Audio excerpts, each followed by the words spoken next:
ప్రియమైన వార్లారా, యేసు నామమున మీకు నా ప్రేమపూర్వక శుభాకాంక్షలు. అది అటు ఉండనివ్వండి. ఈ స్థలం చాలా అందంగా ఉన్నదని చూస్తున్నారా? కేరళ రాష్ట్రంలోని మూనార్ అన్న ఒక ప్రదేశము ఉన్నది. ఆ స్థలం చాలా అందంగా ఉన్నది. కొండల ప్రాంతము. ఇక్కడ టీ తోటలు, వాటన్నిటిని చూచుటకు చాలా సౌందర్యంగా ఉన్నది. చాలామంది టూరిస్టులు వస్తున్నారు ఈ స్థలమును చూచుటకు. క్లైమేట్ ప్లెసెంట్గా ఉన్నది. తమిళనాడుకి చాలా ప్రక్కలోనే ఉన్నది. మీరు ఇలాంటి స్థలములన్నిటికీ సెలవు దినాల్లో రావచ్చు. మీ పిల్లల్ని తీసుకుని వెళ్ళి కుటుంబముగా చాలా ఆనందంతో ఉండవచ్చు. అలాగే కుటుంబమునకు సమయము కేటాయించాలి. దేవుడు సృష్టించిన సృష్టి మహత్యమును చూసి దేవుని మీరు స్తుతించాలి. సరే, ఈ దినము దేవుడు మీకు ఏ మాటలు ఉంచినాడు అని అంటే, రోమా 15వ అధ్యాయము 13వ వచనములో, నిరీక్షణకర్తయగు దేవుడు విశ్వాసము ద్వారా సమస్త ఆనందముతోనూ సమాధానముతోనూ మిమ్మును నింపునుగాక. సంతోషముతోనూ సమాధానముతోనూ దేవుడు మిమ్మును నింపునుగాక. సంతోషము ఉన్నదా? సమాధానము ఉన్నదా? సమాధానము, సంతోషము ఇవి లేవండి, మిగతావన్నీ ఉన్నవి అని అనుకుంటున్నారా? అన్నీ ఉండి సమాధానము లేకపోతే, సంతోషం లేకపోతే నిజమైన ఆశీర్వాదము లేదు. కనుక ఆశీర్వాదము అనున్నది దేవుడు మనకు ఇచ్చే నిజమైన సమాధానము, సంతోషము. సమాధానము అనున్నది హృదయ లోతుల్లో కనబడే నెమ్మది.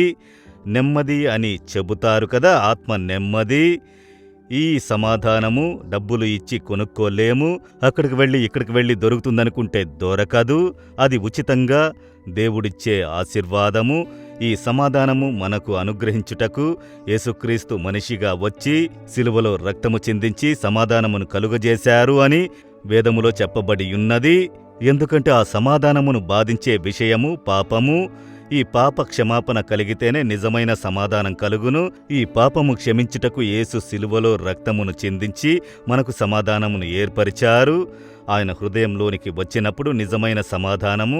ఎందుకంటే ఆయన పేరే సమాధానకర్త. హృదయములో సమాధానము ఉంటే బయట సంతోషము కనపడును. ఎప్పుడు ఆనందంతో ఉంటారు. మీకు సమస్య లేదా?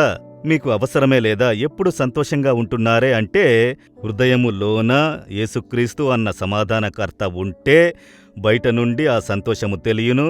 మీ జీవితంలో ఈ సంతోషమును సమాధానమును నింపి నిండి పొర్లునట్లుగా ఆశీర్వదించునని దేవుడు చెప్పుచున్నారు. ఇప్పుడు సమాధానము లేదా? సంతోషము లేదా?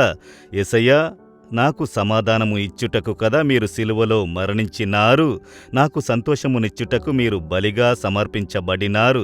ఇది నాకు కావాలి, నిండి పొర్లునట్టుగా సమృద్ధిగా నాకు కావాలి అని ప్రార్థన చెయ్యండి. హృదయంలో చేపెట్టుకొని, యేసయ్యా సమాధానకర్త, నా హృదయంలోనికి వచ్చి నాలోనికి నిజమైన సమాధానమును నింపుడి. నిజమైన సంతోషముతో నా జీవితమును నింపుడి. మీరు వాక్కునిచ్చినట్లుగా ఈ ఆశీర్వాదము ఈ దినం నాకు కలుగునుగాక. ఇలా ఏ సహోదరుడు సహోదరులు పిల్లలు ప్రార్థించుచున్నారు, ఇప్పుడే ఆ ఆశీర్వాదం నా జీవితంలో కలుగునుగాక. యేసుక్రీస్తు నామములో amen, amen. Jesus redeems Telugu YouTube ఛానల్ను సబ్స్క్రైబ్ చేయండి. సబ్స్క్రైబ్ బటన్ను క్లిక్ చేయండి మరియు బెల్ బటన్ను నొక్కండి. ప్రతిరోజు కార్యక్రమ సమాచారం పొందండి.